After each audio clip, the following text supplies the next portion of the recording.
Saira Shah Halim, is there merit in what Dr. Sangeeta Srivastav, the Vice Chancellor of the prestigious Allahabad University, writes?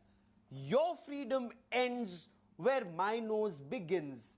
Anyways, Right. the question that I posed to Dr. Rahmani, are loudspeakers integral either to azan or to prayers in Islam? Job.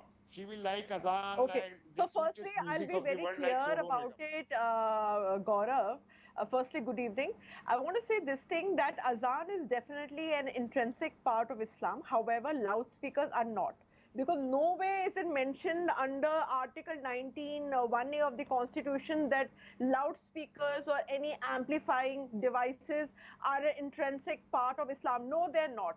If they're affecting somebody's sleep, especially between 10 p.m. and 6 a.m., there should be no amplifying devices like loudspeakers or microphones to be used at all. And I feel it's unnecessary. If it is causing disturbance, people should practice discretion. Okay, fair enough, ma'am. Point well taken. Kapil Sankla, is there merit in the Vice Chancellor writing, your freedom ends where my nose begins? If loudspeakers, as Saira Shah Halim very rightly points out, between 10 p.m. and 6 a.m.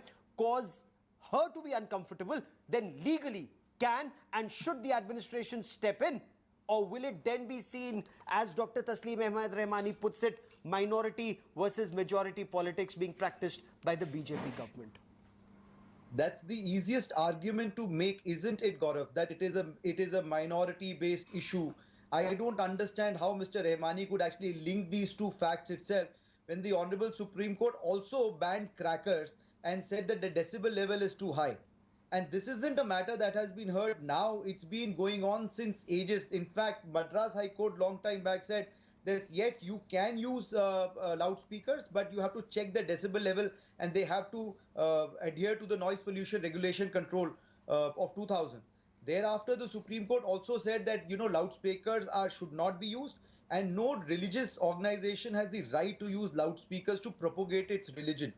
In fact, I really don't understand how Islam is being connected to loudspeakers, because I really don't think when Islam was formulated, loudspeakers really did exist.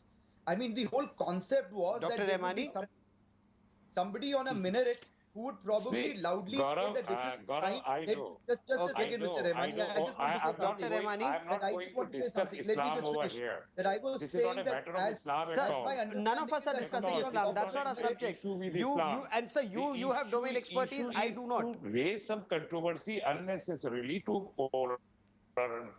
make it a debatable point and then polarize the society on communal lines Sir, what and does create a Quran talk hatred about against noise Islam. pollution is something This I'd like to is know. Does what the Quran really talk intentions about are. pollution and noise Otherwise, pollution? if you said this Miss Sangeeta Srivastava ji to Dubai, the very next week she may say that azan is the most sweetest. But she's an Indian citizen. Why would you want her to go to Dubai, sir?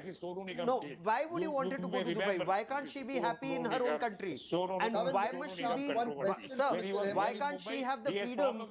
Why can't she have freedom from noise pollution as she puts it in her own country? Dr. Rahmani. So this is all politically No, motivated. Dr. Rahmani. It has nothing to From do Mr. with Islam. How is this I'm not politically discussing motivated? What Islam allows and what Islam doesn't allow. We know it and we understand Can it I very just well. ask whether Islam actually talks about noise pollution? Kindly. Okay. Management, Kapil Sankla wants to come in. management has already. I just want to ask management Dr. has Rahmani, already he's of taken course care an of the esteemed complaint. Muslim He must scholar. have gone to the What Masjid does committee. Quran actually Why talk to go about to the pollution and noise pollution? My limited understanding of Quran, which I actually just found out, was that in fact Quran is against noise pollution. Prophet Muhammad has spoken about people not being loud and not creating cacophony. There's actually a chapter called chapter 31st of Surah Luqman, which talks about braying of donkeys. He compares people who are loud to braying of donkeys. So I really don't understand how Mr. Rahmani can actually connect these two things. It's beyond comprehension. And I really don't understand how loud. Dr. Rahmani, you want to respond to it? Okay. Sir, you've made your point. Dr. Rahmani, you want to respond, sir? Thank you.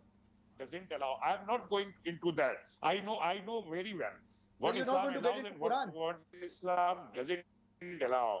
But raising day in and day out every day, if somebody is raising some controversy, then we have to see in a holistic view, not just one complaint, not just Okay, give me a another moment. I'll petition, reestablish not our like audio that. link with you. In total, But